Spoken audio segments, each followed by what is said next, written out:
Hi, this is the voice, Michael Chavello. You're listening to the Premium Oddscast, hosted by leading MMA odds maker Nick Kalikas, fight scientist and author of Fightnomics, Reed Kuhn, and MMA journalist Brian Hemminger. The absolute best UFC betting info, hits, statistics, and analysis from the most respected authority in mixed martial arts betting, MMAoddsbreaker.com. Welcome to the Premium Oddscast, presented by Five Dimes. I'm Brian Hemminger, joined today by leading mixed martial arts line setter Nick Kalikas to break down this Saturday's UFC Fight Night 41 event, which takes place in Berlin, Germany.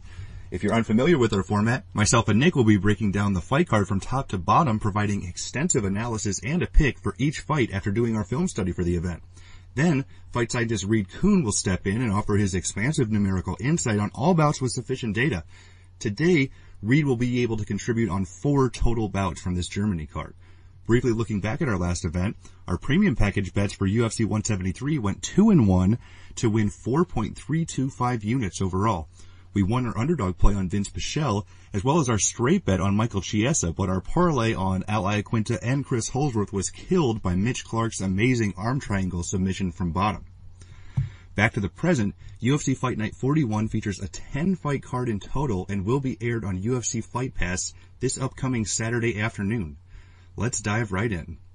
Now, kicking off the Fight Pass prelims is a pair of UFC newcomers in the heavyweight division as Victor Pesto comes in at 9-0 overall, taking on Ruslan Magomedov, who is 11-1. Now, Nick, where'd you open this fight, and how's the public shipped at things so far? Magomedov minus 215. The comeback on Pesta plus 165 was my opener. Line holding steady right now over 5 diamonds. Magomedov minus 210 plus 175 for Pesta. And usually at this point I say, oh man, these are 2 heavyweights that are sloppy, barely UFC level. But you know what? I'm not going to say that this time. These are 2 heavyweights that I'm glad are making their UFC debuts because I do see some potential in both guys.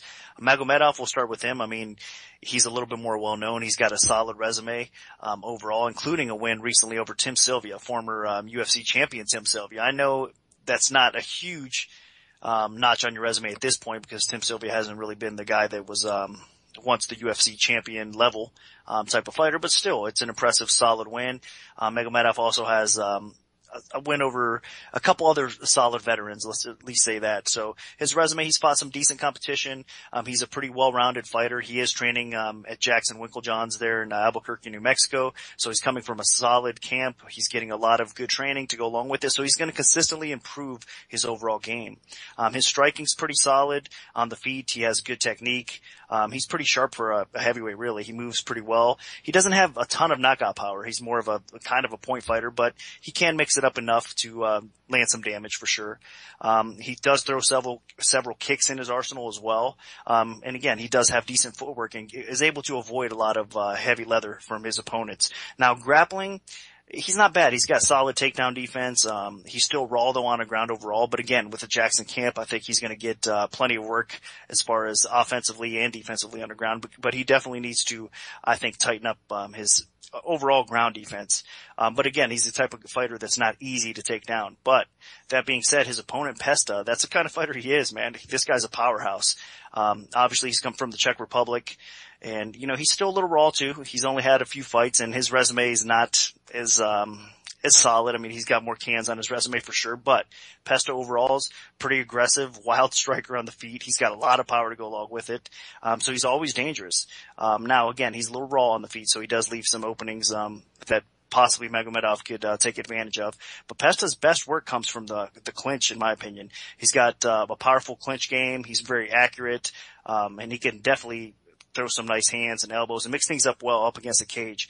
But grappling's his best attribute. He likes to get the fight to the floor, looks for takedowns often. He's got a good top game, solid ground and pound, and he's got decent jiu-jitsu to go along with it for a big guy. He's pretty agile. So this is a pretty awesome fight, really, again, for 2 debuting heavyweights. Since from top to bottom, the UFC heavyweight division is fairly weak. I've said it time and time again, and that's the case, but I am excited about these guys. So a tricky kind of fight because it's going to really be Pesta's game if he can get it to the floor, or Magomedov is going to, I think, outpoint him on the feet. So I think you got to lean more with the experience with the veteran in Magomedov. I think he's a little less raw at this point, and I'm expecting a competitive fight, but I think Magomedov is going to slightly outpoint Pesta here. And I'm going to agree here. I do think both of these guys are pretty solid, although Pesto really hasn't faced much competition, at least yet thus far in his career. He's a pretty solid ground fighter. He actually has a specialty on the canvas, the side-mounted crucifix, and he has excellent ground and pound when he gets that position. If he can get his opponents to the ground, if he can advance to that spot, they're usually in a lot of trouble. And, of course, he's still a very young fighter at just 23 years old. But his top game and a stand-up game is still definitely a work in progress. So I'm not going to expect much from him on the feet. So basically, if he wants to win this fight, he needs to drag Magomedov to the ground. And that's not going to be, that easy, even though Magomedov does have that history as a kickboxer. Because Magomedov, he's a Russian. He trains with some really solid UFC level fighters when he's in Russia. And then he comes to America. He trains at Jackson. So he's getting that elite level training. And of course, as Nick mentioned, he beat Tim Sylvia, he beat Rico Rodriguez, granted, not in their primes, but that's still, pretty good, names to have on your resume. He is a solid, experienced striker. He was a former kickboxing champion.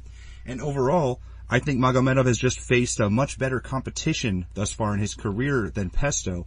The one thing that does concern me with Magomedov is the fact that despite having those solid striking credentials, he's not getting a lot of knockouts. So either he is being a little too tentative, or maybe he's just not doesn't have as much power as I would expect a kickboxing champion level MMA fighter to have. But almost all of his recent wins have been by decision, which is that's a little telling. And perhaps Pesto can get inside, not fearing the knockout and get the takedown. But overall, I do think that Magomedov's skills are going to be on display here on the feet. He should be able to keep it standing, but it's going to come down to who can implement their game plan best, and for me, I think it's going to be Magomedov. Now, continuing on with the preliminary card, we have Andy Ogle, who is 9-4 overall, taking on Maximo Blanco, who is 9-6-1 with 1 no contest overall in the UFC featherweight division. Now, Nick, where'd you open this fight, and how'd the public shifting so far? Blanco opens minus 215. The comeback on Ogle plus 165. Line staying steady. Right now we're at 5 dimes. Blanco's minus 210 plus 175 for Ogle. So not a ton of action either way. Some steady small action early on. It's kind of a tough spot, man. I mean, both these guys, Ogle always seems to overperform a little bit. I know he doesn't get that much respect from the overall MMA community and the betting public, to say the least. But he's been hanging in there. He's fought some solid competition. And again, kind of overachieving, although he's been on a little losing streak here. He's been overachieving overall. So he continues to progress his overall game. He's actually solid on the feet, has decent wrestling, decent BJJ to go along with it. Ogle's a pretty well-rounded fighter, but the problem is, again, he's in one of those situations where Ogle does not really excel or is not really dominant in any area. Now he's fighting Blanco, which Blanco has a ton of potential, as we all know. He's had a ton of hype for a long time, and he just hasn't, lived up to his potential, actually. So he's almost the reverse of Ogle. He's underperforming in everybody's eyes. And not just that, but Blanco tends to make, these idiotic mistakes at times too, getting DQ'd. You always have to be a little bit concerned with him when it comes to that. For him doing something illegal, his aggression sometimes tends to take over and get the best of him, which could be good, could be bad though. Like I said, laying juice is kind of tough on the guy. So I think a lot of people are confused on which way to go with this fight, and I can understand it. But as far as how they match up, you got to give the definitive edge really to Blanco. He's going to come in, as far as height goes, they're about the same height, but he has a pure natural reach advantage. I think he's got the better, more devastating hands on the feet for sure. Mixes things up well. He's got that kind of knockout power that you love to see in a fighter, especially at 145. He's going to have the wrestling advantage. Blanco is definitely a solid wrestler. He could take the fight to the floor when he wants to, and he can dominate there as well. So the cardio advantage, I would give the slight edge to Ogle. I think he has the heart and he's got the desire. He can stay consistently a little bit more active than Blanco, and Blanco does tend to fade a little bit more, but the overall advantage, as far as skill set goes, as far as just overall ability goes, you got to give it to Blanco. So I'm going to pick Blanco in this fight, but again, with all the stuff that I just said, it's kind of tough because he's so inconsistent that it makes it a little bit tricky at times. But I do think Blanco should win this fight more times than not, and I have to have respect for Ogle because he's one of those guys that just doesn't go away and keeps on trying, so you got to love that. Yeah, as you mentioned, Blanco isn't just inconsistent at times. He can be a complete head case, in my opinion. He has, of course, had that disqualification loss. He gets points deducted. He grabs the fence. He just makes a lot of errors in the fight. His fight IQ is honestly atrocious. So while he does have a ton of technical and physical advantages against Andy Ogle in this fight, it makes it very scary to lay the juice on him just because he has that equalizer with, his mental decisions. Now, looking at Andy Ogle, I actually think he's one of those types of fighters that, the jack of all trades, master of none. He's not terrible at anything, but he's not really great at anything either. So, he has decent wrestling, decent striking. His conditioning actually is above average. And honestly, I think what helps him the most is maybe the cardio and the heart, because he's never out of a fight. You look at even the Cole Miller fight when he lost the first 2 rounds. He came back, his cardio was strong, and he won the 3rd round. I mean, he didn't get the finish, but he hung in there. That's just the type of fighter he is. Blanco's the type of fighter where you just look at him, he's a physical specimen, he's big, he's strong, he's got great technique. The guy should be, on the verge of top 15 in the featherweight division, but he just keeps making and repeating the same mistakes over and over again, and at times he can also be a little hesitant, which is crazy because, he's the type of fighter that can have just a crazy war with Sam Sicilia, that he wins just a firefight. And then he'll go and have a battle against Felipe Arantes where he's super tentative and hitting low blows and just staying at distance. So you really never know what you're going to get with Maximo Blanco, but if he fights to his potential, which isn't certain because this fight is in Germany, so who knows how he's going to look fighting that far away from home. But Blanco should win. Just on paper, he should win. The only real advantage that Ogle has in this fight is maybe conditioning and age, 25 to 30 years old. But Blanco still should be in his physical prime. So I'm picking Blanco to win, but I'm not crazy confident in it. Now, Reed, what do the numbers tell us for this one? Well, it really is kind of a mixed story. And you're right, inconsistency for both guys has been the tale. So neither one of them really pops off the page in terms of offensive metrics. Andy Ogle, he's got decent precision. He's got a very good pace, but his head strike defense is terrible. And I think that's maybe because he's a little bit undersized. So people are able to take advantage of that reach differential. But he's a scrapper. There's no doubt about it. I mean, he certainly has overperformed even in losses.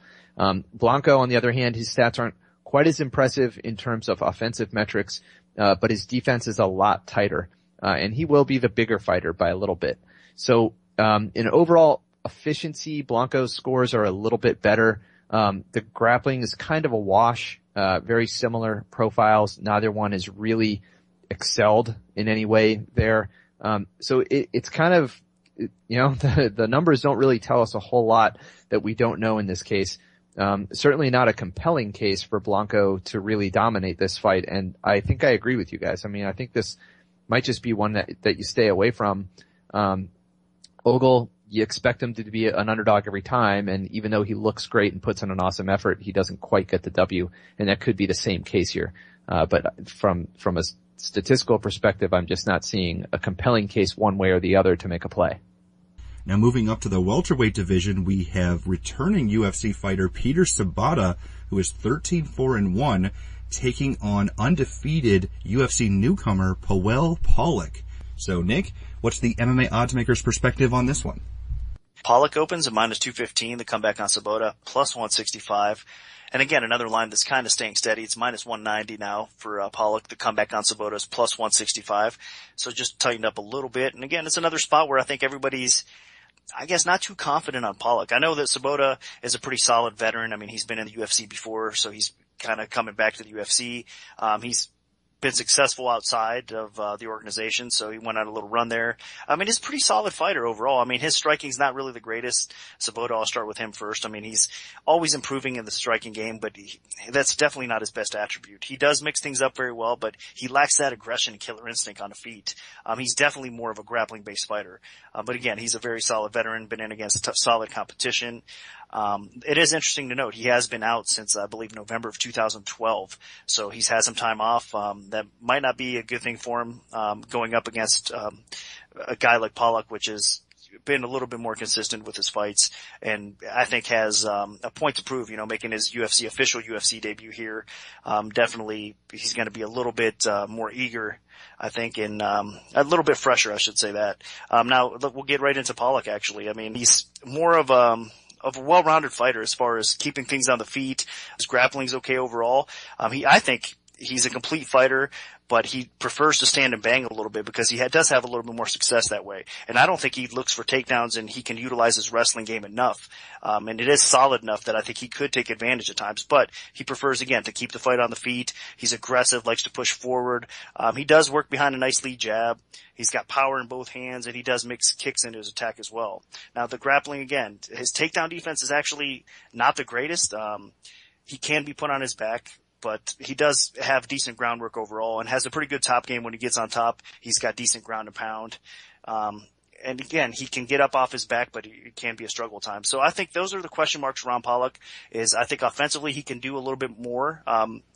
Then he kind of leads on, or he's not aggressive enough to get in the fight to the floor and maintain top position. And his takedown defense is a little bit questionable. Now, he's going to get tested with a fighter like Sabota, because Sabota does definitely look to take the fight to the floor, use his grappling. I mean, he's got decent submissions, and he's a finisher on the ground in most cases. So he's going to definitely look to put Pollock on the ground and make him a little bit uncomfortable. I think Pollock's improvement is going to be enough to maintain the fight upright long enough that he's going to outpoint Sabota. So I do think, even though there are some question marks behind Pollock's ground game, he still should be able to dictate where this fight goes, keep it upright, and land the more damaging shots. So I think you got to go with Pollock, even though it is in his UFC debut here and he's fighting a savvy veteran. I think he's going to probably get the nod. And I agree. I think Pollock is a pretty solid UFC level fighter. And what really kills me with Sabota is not just the layoff, but when he was in the UFC. I mean, he went 0-3 in his 3 fights against subpar opposition. Paul Taylor, Amir Sadallah. Those are average at best UFC welterweights. And while he is unbeaten since his release, he went 5-0, including winning 3 fights via submission in one night. Again, as Nick mentioned, he has not fought since November 2012, so he's going to come into this fight rusty. I don't know whether it was via couldn't find fights, or he was just waiting for the UFC to return to Germany, or he was injured. So that is a bit of a question mark. And as we see time and time again, when a fighter has a layoff that long, they don't look so good. Just look at Anthony Njokuani this past weekend against Vince Pichel. Now, in terms of Pollock, while I think his stand-up is okay, I think he actually is a really solid ground fighter, and that's to his huge advantage against Sabota, because Sabota looks for the submission. He looks to get fights to the ground, make it interesting, for some grappling exchanges. And Pollock is he's a Gracie Barra product, and I think he's a finisher on the canvas with ground and pound as well as submissions. He doesn't look for the ground because I think he's just a little too confident in his stand-up. And overall, his stand-up, while he hasn't faced the best opposition on the feet, he has looked okay there. He just needs a little more work, more polish. He's not very fluid. He's not lost there, but he does throw pretty powerful head kicks and punches. He just doesn't really use combinations. He doesn't move around that well. I just think he's a little overconfident in the stand-up. I think he can win this fight if he takes it to the canvas against Sabota.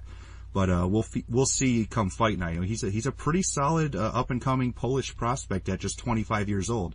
And who knows, it's been a while since we saw Sabota compete inside the octagon, and at just 27 years old, he could have made, some big steps in his development. But at least for now, I'm definitely going with Pollock.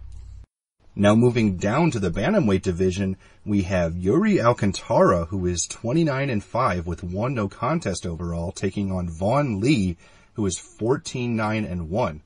Now Nick, where'd you open this fight, and how's the public shifted things so far? I opened Alcantara minus 280, the comeback on Lee plus 200, and the public overall general early action has come in on Alcantara. Now he's minus 370, plus 310 right now is Lee over 5 dimes. So more support on Alcantara, and I'm not really that surprised. Again, Vaughn Lee is a solid fighter that keeps on improving, but overall Alcantara seems to get the betting public's attention.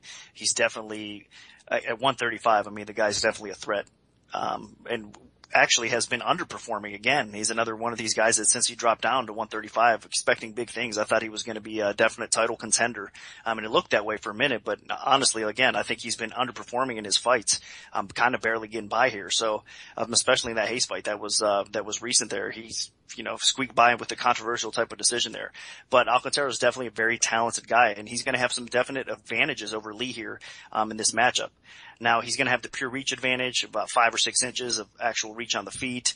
He is a southpaw, so on the feet, I think Alcantara has more capabilities as far as knockout power. He's definitely devastating with his attack. He mixes things up well. He's a good Muay Thai stylist. So he can definitely land and do damage on the feet. But man, looking at Lee's last performance against Fan, how could you not love what the guy did there? You could tell he's been putting in the work. His striking looked the best I've ever seen it. His movement, his timing with his counterpunching, everything about Von Lee looked tremendous. So you got to give the guy credit. He's another one of these guys that you look at his fights and tape before he hit the UFC. It wasn't that impressive, but you've looked at his progression since he's come into the UFC and since he's been putting in a lot of work in his training. You could definitely see the improvement. So gotta love Lee for that. And I think he's going to make it a game fight here. If this fight especially doesn't end early, Alcantara does have the advantages again. I think he's a little bit more devastating on the feet, although Lee has improved that enough that I think he can kind of move and use his angles and land a little bit more consistent than most people think. But Alcantara definitely has the advantage on the feet. And what the glaring, I think, obvious factor in this fight is, if you look at Lee's sub defense, Von Lee is definitely a talented guy when he hits the floor. Offensively, he can definitely beat most guys by submission, especially 135. But defensively, he's able to get subbed. That seems to be his kryptonite, just sub defense in general.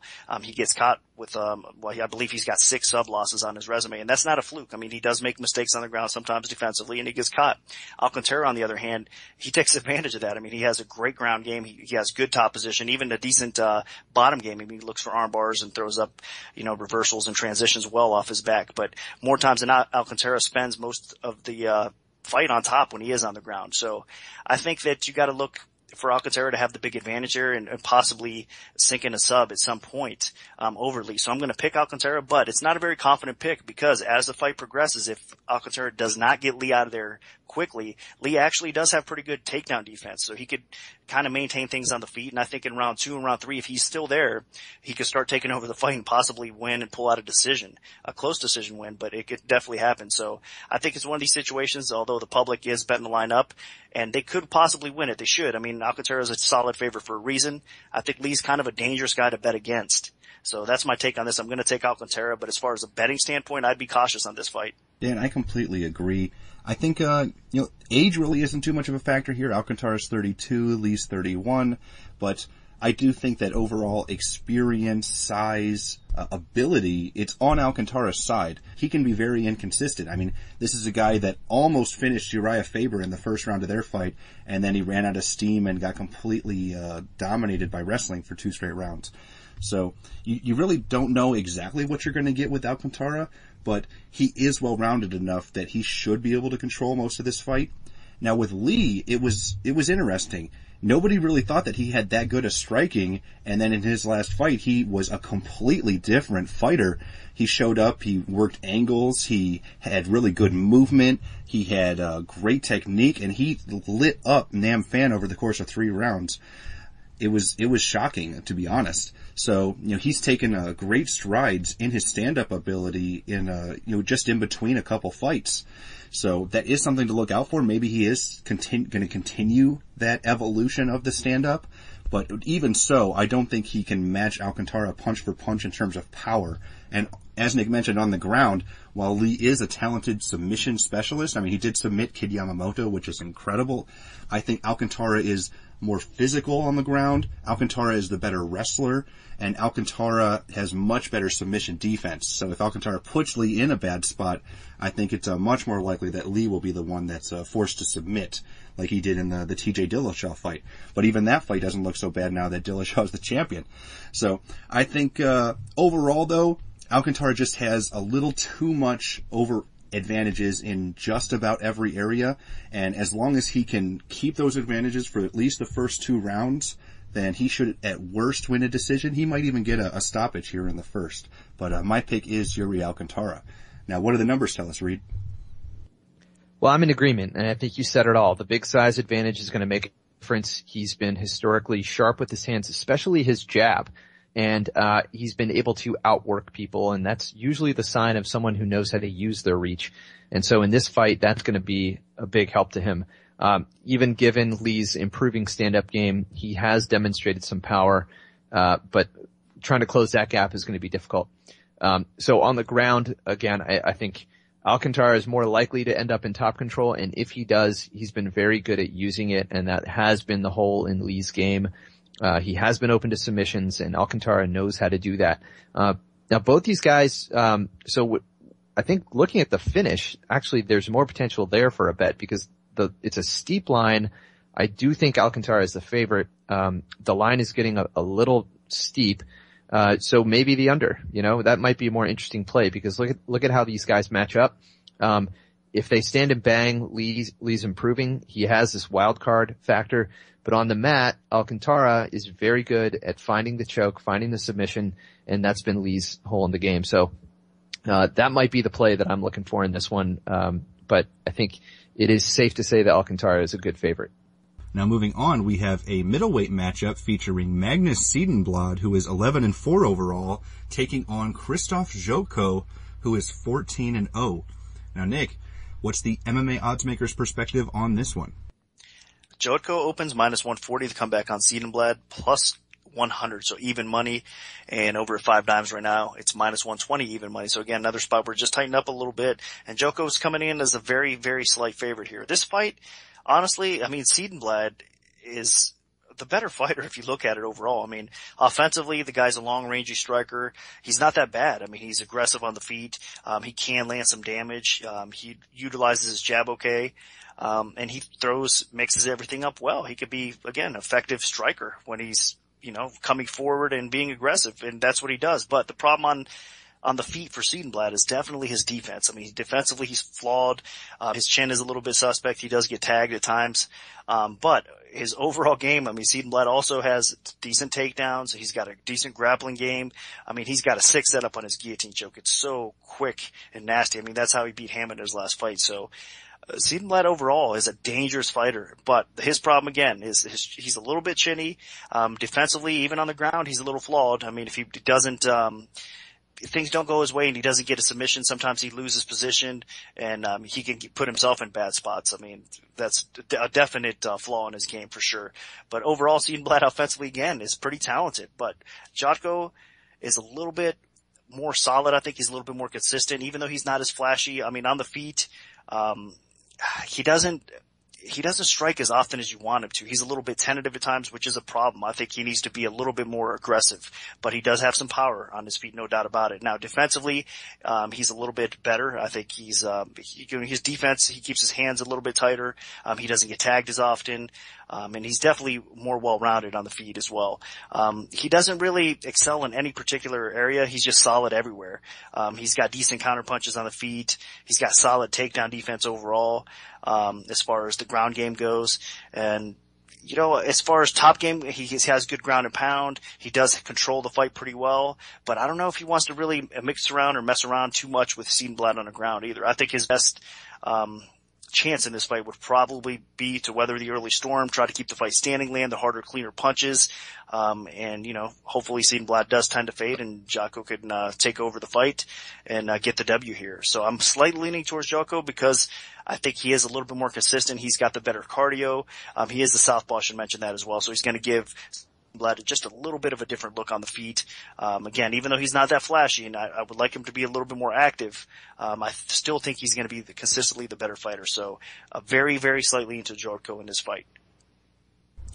And I think this is a very evenly matched fight, just as the odds suggest.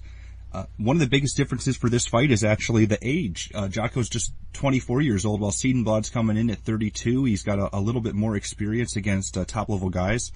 And looking at Jotko, there's really, it's tough to get a read on him, at least from his UFC debut especially. He did showcase excellent takedown defense. He was reserved, but used his range well against Bruno Santos, but the fight was pretty ugly. That being said, I'm not going to put all the blame from that on Jotko. Bruno Santos is just not a very entertaining fighter, not an active fighter, and it's very difficult to get a fun fight out of him.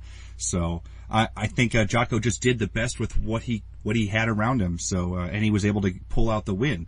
Now Siedenblad, on the other hand, he had a very difficult UFC debut against Carmont, but did show a couple flashes in that fight with his grappling, and those flashes paid dividends in his next fight, which he went all the way over to Milwaukee and actually dominated Jared Hyman with a beautiful guillotine choke when Hyman shot in for a takedown, locked it up, and there was just no chance for him to escape that. While Jocko was able to utilize his height and reach in his last fight, he's not going to be able to do that this time. Siedenblad is actually going to be a little bit longer, a little bit taller, and I think he's going to have a wrestling advantage over Jocko, although I'm not sure he'll be able to pull it off because Jocko does have some pretty solid takedown defense. So this fight could come down to who's the better stand-up fighter. It could also come down to whether Jocko wants to try to make it a ground battle, because he has a decent ground skill as himself. He's got pretty good ground and pound. He's finished some fights on the ground in his career so far. And I think what it's going to come down to overall is the stand-up. So it's going to, for me, I think Siedenblad should be able to use his reach a little better than maybe Nick expects. And while Jotko does have that youth advantage and, definitely could have improved significantly since the last time we've seen him, I think this is Siedenblad's fight to lose. So I'm going to go with Siedenblad, take a flyer on him, but I'm not crazy confident in it because this is a very evenly matched fight and it could just come down to something really tiny in one round to decide the whole thing. Now moving on and dropping to the lightweight division, we have a battle between a UFC newcomer in Nick Hine, who is 10-1 with 1 no contest overall, taking on Drew Dober, who is 14-5. Now, Nick, where'd you open this fight, and how's the public shifted things so far?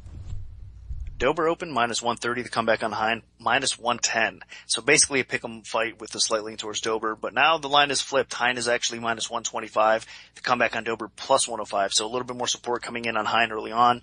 And that's not a big surprise. I mean, I was expecting it to kind of go back and forth a little bit.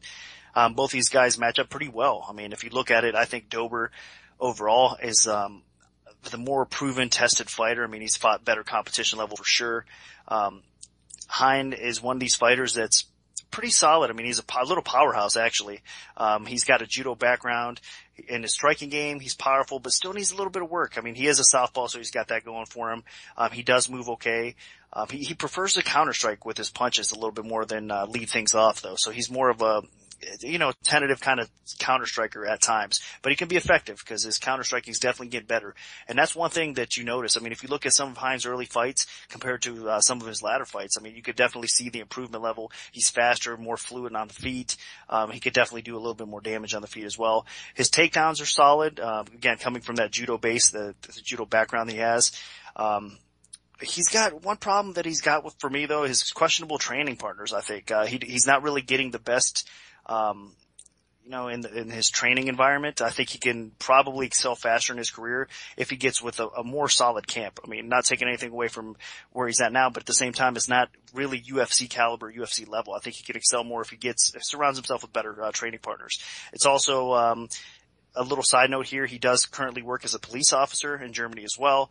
So I know that he definitely has time, he said, in his training. And the police work does not get too much in his way, but he does have, a police officer type of job, so that does take something away from him as well. And he's fought in several fights also at 170. So he is a pretty big guy, and he's dropping down again. He's been competing at 155 now for a little bit, but he's not going to be out of his realm here. But he is a strong, again, aggressive, powerful fighter, and he's going to look to take the fight to the floor if he can and maintain top control, drop some ground and pound, and work his ground game, really. And he's got some decent submissions. I'm not sure if he's going to be able to catch Dober on the feet here, or on the ground, I should say. I think Dober's actually got pretty solid takedown defense overall. I think on the feet is where Dober's going to have a little bit of advantage. Now, both these guys are definitely taggable, but definitely hittable. But Dober's, he's shown a solid chin. I mean, look at his fight against Spencer. A lot of people would have been dropped and knocked out in that fight, and it was a weight class up as well. So both of these guys have fought at 170, and now, again, more comfort zone at 155 here for sure for both fighters. So we should see a very competitive fight. But I do think the advantage overall is going to be with Dober. I think he's faced better competition overall. This is kind of a step up for Hein, and I think this is kind of a step down for Dober. So even though Hein is going to be game and he's going to be competitive and he's a little powerhouse, like I said, I think Dober's still going to be a little bit more ahead of him at this point of his career. I think Dober does have better striking overall. I think he's got a decent enough sub game to at least neutralize Hein on the ground, or have a little bit of success in his own right if he does get positional control and maybe possibly even submit Hein on the ground. But overall, I think it's Dober's fight to kind of win or lose here. Again, I'm expecting competitive battle, and it's hard to tell with some of these European guys, like at the level they improve. And again, if you watch, as I said, Hein's footage, you could tell he does improve from fight to fight. So he could show up and surprise me a little bit here, look even better. But overall, I got to go with Dober because, again, he's more proven in my mind. I think he is a level ahead of Hein at this point, so I'm going to pick Dober. And this will be one where I disagree slightly. I just think that what this is going to come down to for me is a guy wanting to stand up versus a guy wanting to get the fight to the canvas. And depending on the level of the wrestling or the level of striking, that's going to make the huge difference. Now, Dober should have definitely the striking advantage here this time around, but I don't think it's going to be a severe type of striking advantage. He doesn't have that much power. His stand-up is more pace-based. You know, he pushes the tempo. He doesn't have a ton of power on the feet.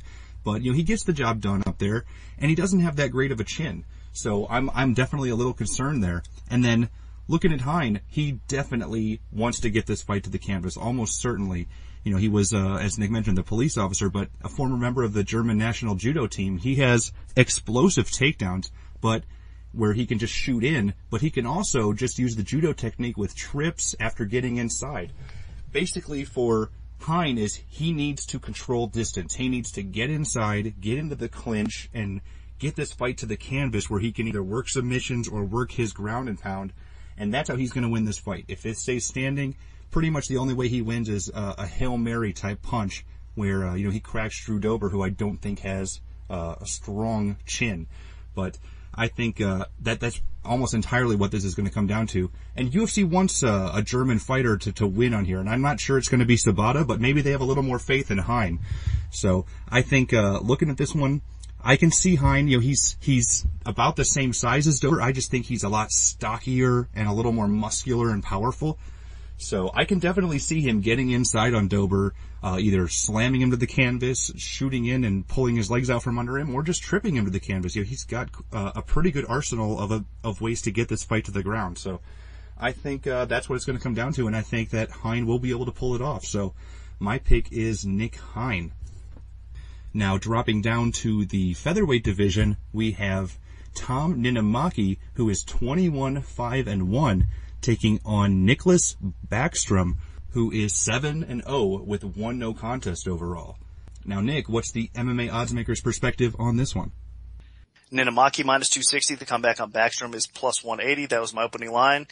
Right now it's minus 245 plus 205. So not much movement again. Line kind of tightened up a little bit.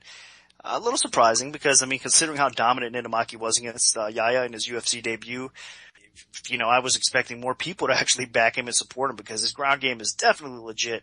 I mean, Ninamaki, that's what I think he excels at the most. He's a pretty well-rounded fighter, and he's one of these guys that keeps on improving his overall game. He gets better and better with time. He's put in a lot of hard work, and I mean, his grappling game, his wrestling, his takedowns, his transitions on the ground, his submission game, everything is phenomenal. I mean, he's a joy to watch. He's one of these grapplers that, he's just a fun guy to watch fight. You truly like to see people operate on the ground like Ninamaki. So he excels on the ground. He's training again a little bit with the Black Zillions, so that's going to help his overall game. And he's really a prospector. I don't know if you could really say prospect at age 31, but still a guy that could definitely make some waves in the UFC featherweight division. But this is an interesting matchup with Backstrom because Backstrom's a solid young prospect. He's legit. He's got a well-rounded skill set. His striking still a little raw, but on the feet overall, he has shown a lot of improvement. He's got a good kicking game. He can be very effective. His clinch game is also legit. His knee attack is pretty nasty. I mean, he's very effective with that as well. And Backstrom's grappling is pretty solid as well. I mean, he's got decent takedowns, his solid BJJ. He's got great ground and pound when he gets top control. He utilizes his elbows well. Trust me, you don't want this kid on top of you dropping bombs. I mean, he's pretty vicious when it comes to that game. His takedown D is okay. He can be put on his back. And I mean, he's a tall guy, so that kind of hinders him at times a little bit. It can make, guys like Ninamaki maybe scoop underneath him a little bit easier and get some takedowns. But Backstrom's the type of guy that he's pretty game. Even when you do put him on his back, somehow he manages to get out of that position.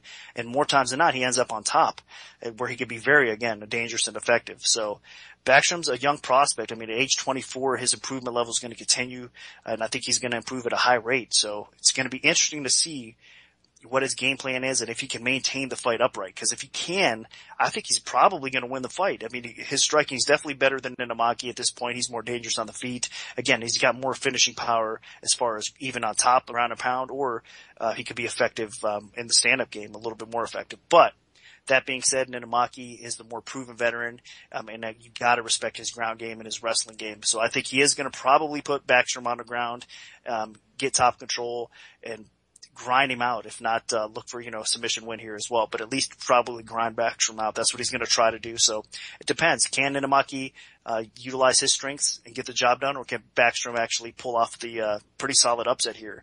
It could go back and forth, but I'm going to slightly lean again towards Ninamaki. I think he's going to probably out wrestle Backstrom to a pretty competitive, but decisive at the same time kind of decision here. And I'm going to agree with you here. I do think that there is a lot of potential in Nicholas Backstrom. You're looking at him, he's just 24 years old. He is more of a striking-focused fighter. He has some pretty good power, and he's had some damn impressive use of legs, whether it was front kicks, head kicks, knees, etc. The guy is a very, very talented striker. I mean, in his last fight, before he made his UFC debut here, he won in 15 seconds after clipping his opponent with a front kick in just 10 seconds into the fight. So the guy is an exceptional talent on the feet. Now, on the ground, that's a bit unknown. Although he does go to the ground occasionally, but when he does, it's usually to get top position and drop some ground and pound, whether he sees an easy takedown or maybe he reverses a takedown attempt, or, his opponent's hurt, he drops him and he wants to finish him on the canvas. So we really haven't seen much of his guard overall. We really haven't seen much of his takedown defense a lot. So that is something we got to be worried about here.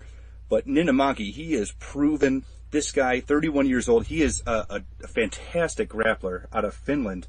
And a lot of people were discounting how good his grappling was until he stepped in there against Hani Yahya and not just out-grappled him in most spots. He, looked to take the fight to the canvas against Yahya.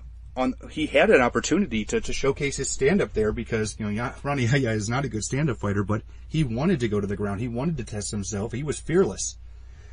And he actually has excellent scrambles watching Ninamaki fight. He gets top position almost every time. He moves well on the canvas. He has excellent transitions. And I think he has some pretty good trips and an ability to get the takedowns as long as he can close the distance and get inside in the clinch. He doesn't really have a good shot or the typical freestyle wrestler type of takedown. So his game definitely relies on getting inside on the feet. So he's going to need to push Backstrom to the fence, so it's going to come down to footwork and cage positioning for Backstrom as well on whether or not he's going to be able to keep this fight standing and keep it in his realm. Now, something to be slightly concerned about with Ninamaki is I do think he slowed down a little bit in that last fight against Yahya. He allowed Yahya to win basically the last half of the third round when he didn't get a takedown that he wanted, and he just kind of stayed on his back. So that's something he's not going to be able to do against Backstrom. If he fails to get a takedown and he's just stuck in no man's land, he could be in some trouble. So that is a question of concern.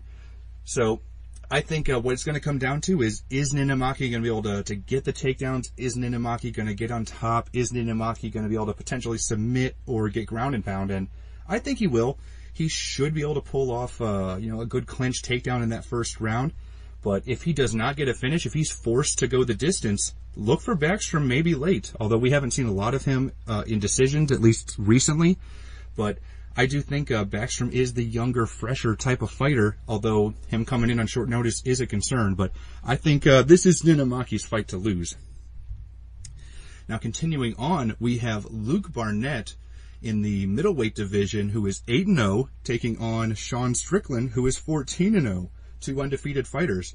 Now, Nick, What's the MMA odds makers' perspective on this one? Well, Barnett opens minus 165 to come back on Strickland plus 125. And right now, Barnett over 5 dimes did get bet up. He's minus 190 to come back on Strickland plus 165. So almost 2-1 across the board. It looks like, I'm looking at the Don Best screen right now.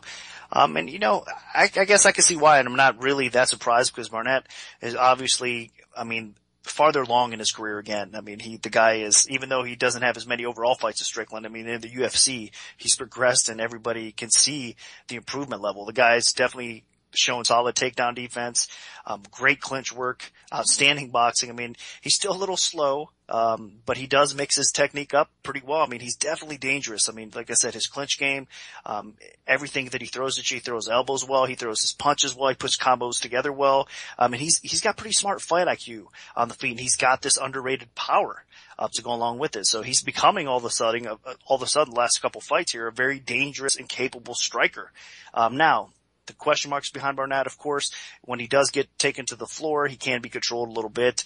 But again, it's kind of not an easy task to accomplish. Now, Strickland is pretty much a wrestling-based type of fighter as well. He's got decent takedowns, good grappling, in his own right, and he's got pretty good power on the feet. Now, the pure technical advantage has to go to Barnett. I think that, on the feet, he's again going to be a little bit more technically sound, but Strickland definitely has that raw power, that he can really end it with one punch. That's how strong this guy is too. And again, Barnett has shown a little bit of chink in his armor. He's been rocked, a few times throughout his career now as well. So he can be finished, definitely by knockout. And Strickland has that kind of special knockout power that even though he's not as technical, he's definitely aggressive enough at times where he could, I think, catch Barnett on the feet. So he's a very dangerous opponent as an underdog, especially. Now, of course, his ground game is a little bit underrated. He does have decent takedowns. He does look to work the ground game, and he's got decent submissions. He won his UFC debut, of course, by submission as well. That was pretty impressive.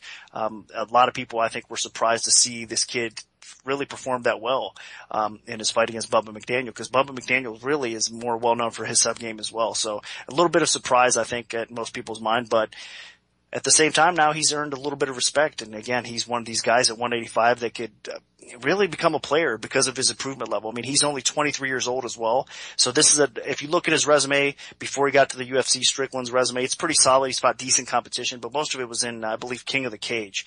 So, take that for what it's worth. But again, at 23, it's hard to really not give more credit for some of those fights because he's going to continue to improve. If you look how excited the guy was in his UFC debut, he was just bouncing off the walls. He was so happy to be there. He could wait to make his UFC debut and get into the octagon and perform.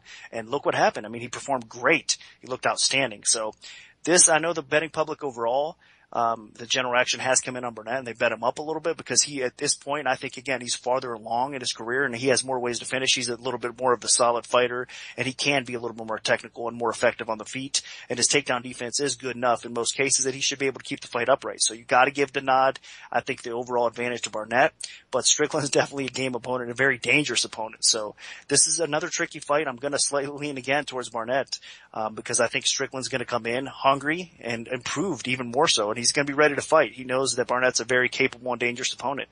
I would be surprised if Strickland knocks out Barnett on the feet. Looking at these guys, I do think that Strickland is an excellent up-and-coming prospect. His UFC debut was spectacular against Bubba McDaniel, but I think he's a little stiff and almost robotic at times on the feet. He definitely has plenty of room for improvement with his striking, at least on the feet. Once he gets people to the ground, that's a different story, but in the stand-up, I think he's a little predictable, so I wouldn't be too worried about him knocking out Barnett on the feet.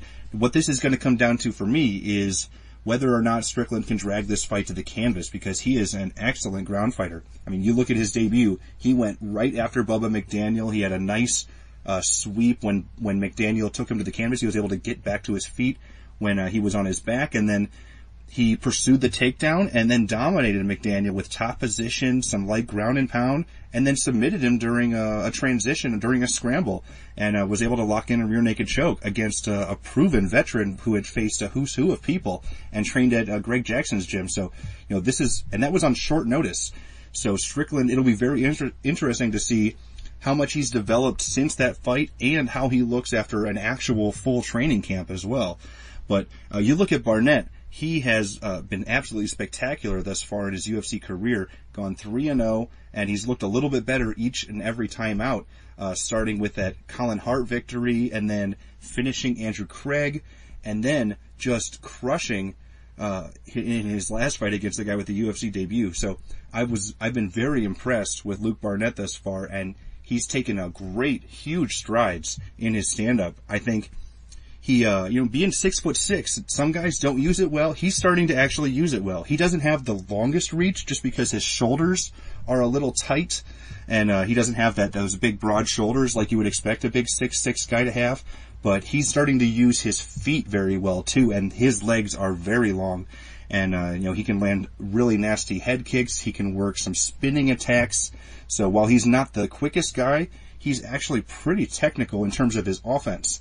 One thing I am a little concerned about is he leaves his chin out there. He doesn't have the best reactions. He doesn't have the best defense.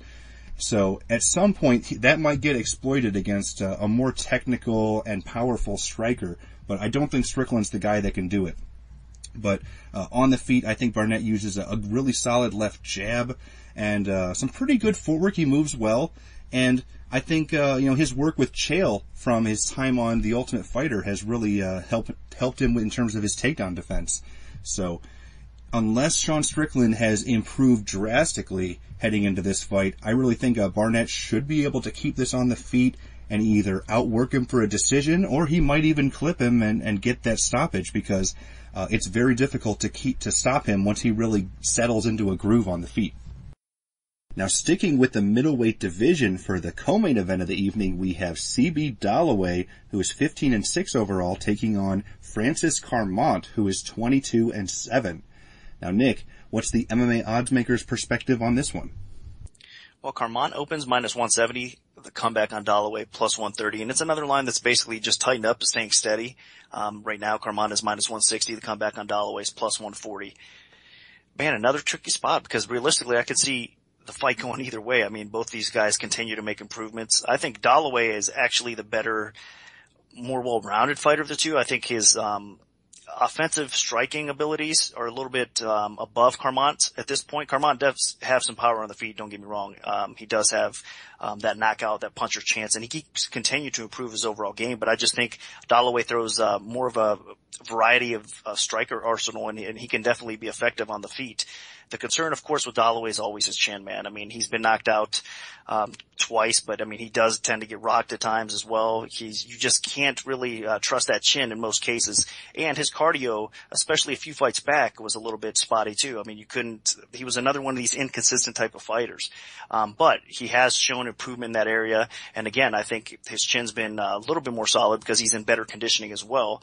And as far as offensive ability, I mean, he's got good wrestling, decent takedowns, really good jiu-jitsu game. I mean, you got to watch your neck definitely around Dollaway. So if the fight takes place on the floor, he's game. If it takes place on the feet, he's also game with the striking attack. But it's that chin that's the big question mark. Now, Carmont, on the other hand, I mean, again, he's not the flashiest striker. He does have a little bit of power on the feet. He mixes things up okay, and he continues to improve that game. But he's more of a grinder. I mean, he does look for takedowns often, pushes you up against the cage, works a little bit of dirty boxing, some clinch work, and then tries to get your back, tries to get you on the floor, get supreme position over you, and rain down some ground and pound and punishment, just grind you out. And again, as far as submissions go, Carmont's definitely dangerous. He could lock on us up quickly. If you leave your neck out, you're in also all sorts of trouble as well. So these guys are really almost mirror images of each other in several ways, but at the same time, they're a little bit different.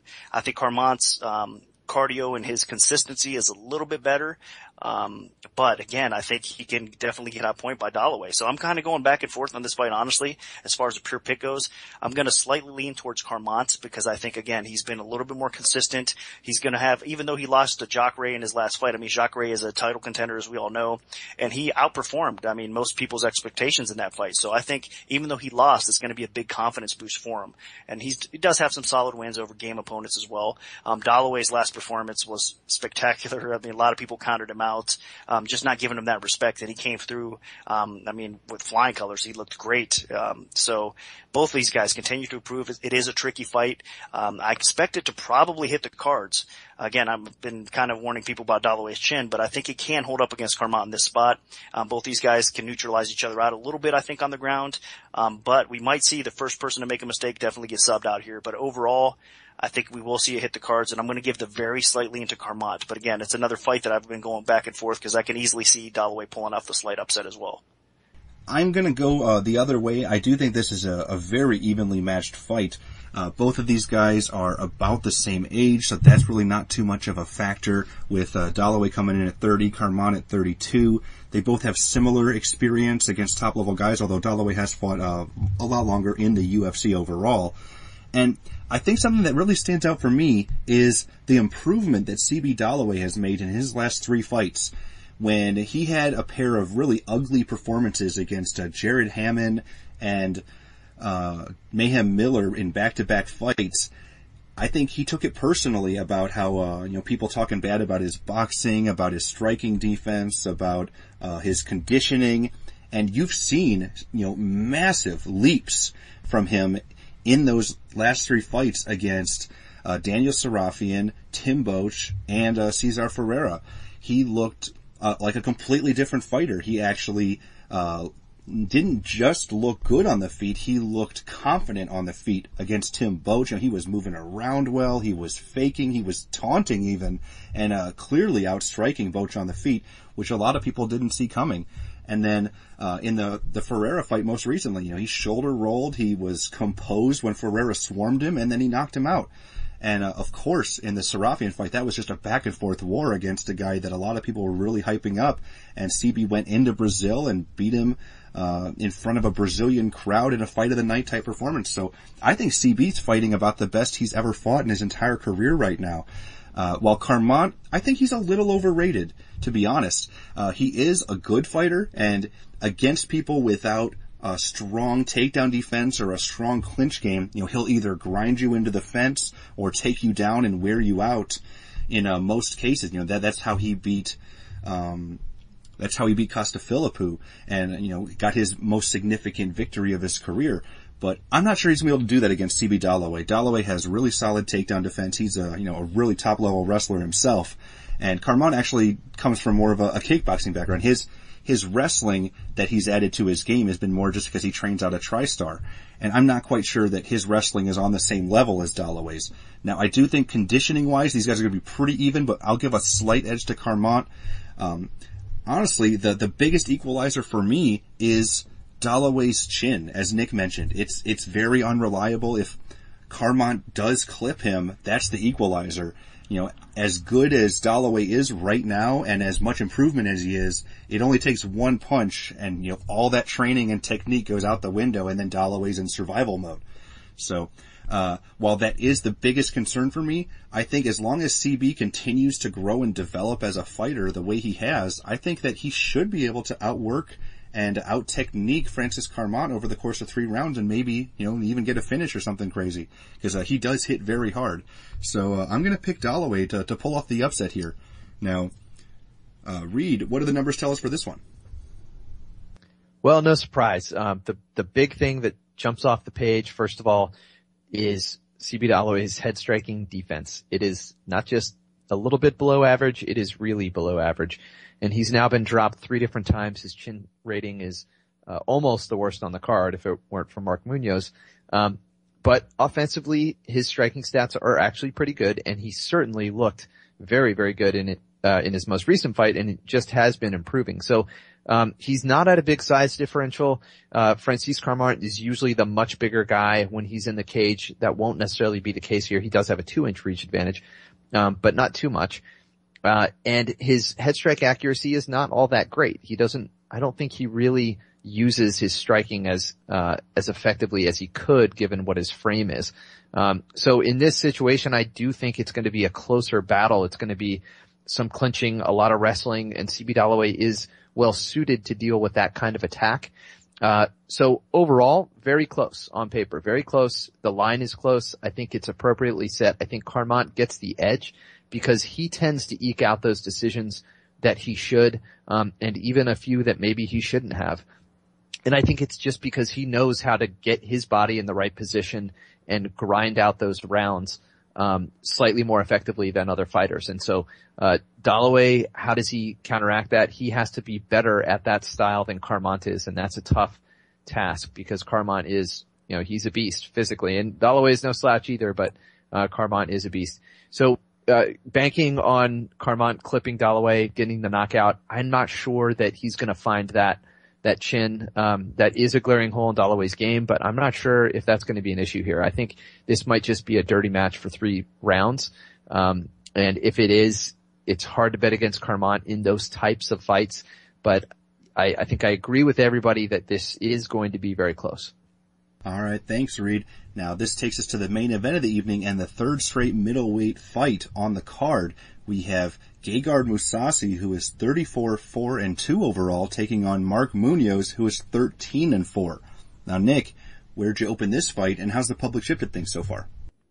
Mousasi minus 210, the comeback on Munoz, plus 160 was my original opener. Looking over at the line at 5 times now, Mousasi's minus 300, so 3-1 favorite. Munoz is coming in at plus 250. So more support on Mousasi. I did open the line a little bit too low, it looks like, and I think it's still fair where it's at right now because I do favor Mousasi in this fight. I mean, you have your typical grappler versus striker matchup here. It is what it is. I mean, Mousasi definitely has a huge edge on the feet. Don't get me wrong, Munoz always has power, and he's dangerous, I think, with that knockout power, whether it's from top position, ground and pound, or even on the feet. He can definitely catch somebody, knock him out. But Mousasi has a very solid chin, and he's got the more, again, verse strike attack. I mean, the guy can end things with his legs, with his hands. He's got decent movement. He brings the pressure forward. And the good thing about Mousasi that I really like in this spot is he continues to improve his wrestling game. He knows that, the takedown defense has to be there for him because he's going to fight a lot of top-notch wrestlers at the, in the UFC now and the 185 weight class especially. He's going to fight those kind of guys that want to get the fight to the floor, and he continues to improve on that aspect of his game. So I don't think Munoz is going to have an easy time getting Mousasi to the floor. If he does, though, I mean, make no mistake, Munoz is definitely capable of grinding out Mousasi here in this spot.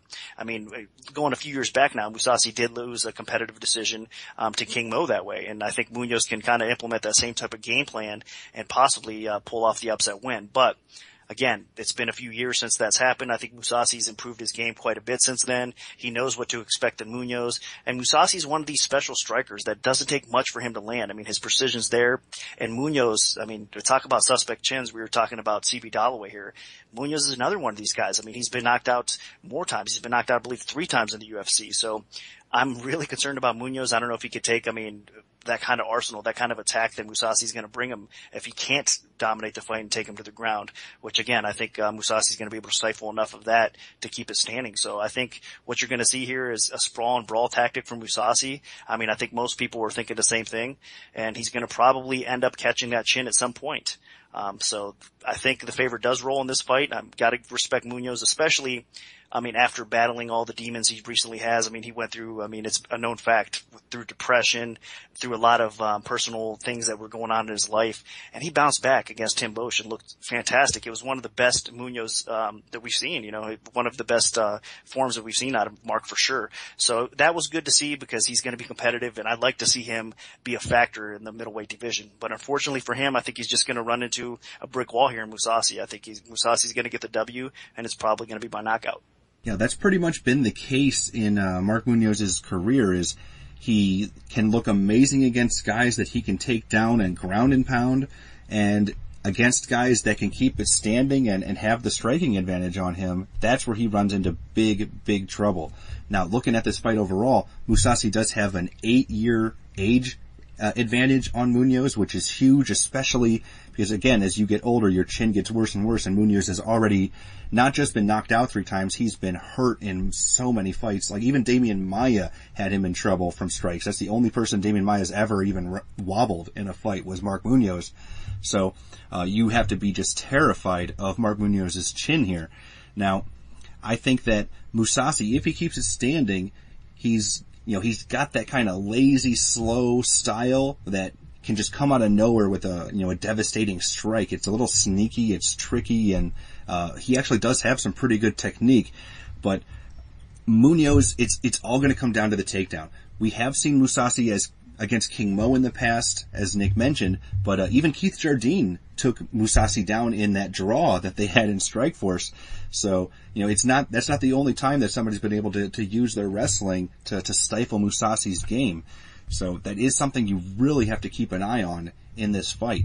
Now, I think if this fight stays on the feet, Mousasi is clearly heads and shoulders above Munoz in the stand-up department. Munoz has been working on his stand-up, but he just doesn't have the reaction time. He doesn't have the striking defense to be able to stand and bang with these type of guys, especially somebody who has gone in there against, world-level kickboxers and defeated them like Mousasi has.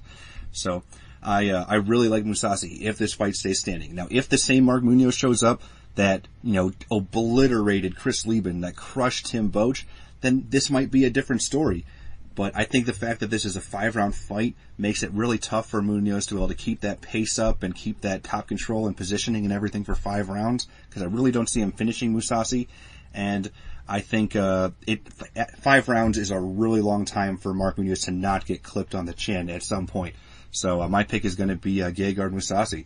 Now, Reed, what do the numbers tell us for this one? Well, they're in full agreement with you guys. And, again, we do see a chin problem as the biggest stat that jumps off the page. Mark Munoz now 36.3 years old. His chin rating is the worst on the entire card. He suffered 5 separate knockdowns. And so that's a big problem for him. It's not that his head striking defense is bad. It's about average. He has about the head strike avoidance that he should for his division. It's just that when he gets hit, he falls down, and that's not a good thing against a guy like Mousasi, who has a 5-inch reach advantage. He has a very precise, stiff jab that he's going to throw right down the pipe. Munoz generally swings for the fences. He doesn't really use that jab, so he might be looking for the big counter, but I think he's going to eat a lot of strikes on the way in. And Mousasi is probably going to cut him up early, and eventually I think he's going to drop him. And on the ground, Mousasi, again, he is much more dangerous with submissions. He's shown some very crafty sweeps and rolls. So even if he does end up on his back, don't count him out just because he has a wrestler on top. I think any which way you cut this is Mousasi's fight. I think he's definitely a deserved favorite here. And he probably gets the finish. So it probably doesn't go the full distance. So yeah, I think I gotta stick with Mousasi. So that'll do it for our full event breakdown for the UFC Fight Night 41 event. Part 2 of the Premium Oddscast, featuring our premium bets, will be out Friday afternoon at 3:30 p.m. Eastern Time. So stay tuned for that if you're an MMAOddsbreaker.com premium member. If we have a free play to give out, make sure to follow @Premium Oddscast on Twitter, because that's where we'll post them first. We can also notify you of our free bets via email. If you prefer that method, just send an email to picks@MMAOddsbreaker.com and we'll add you to our free bet mailing list. Also, feel free to like our Premium Oddscast Facebook page. We post articles, show announcements, and plenty of other information there, so you can stay up to date on everything from us if you're interested. Special thanks to our sponsor, 5 Dimes. Good luck, everyone, and hopefully the betting gods are on your side this weekend.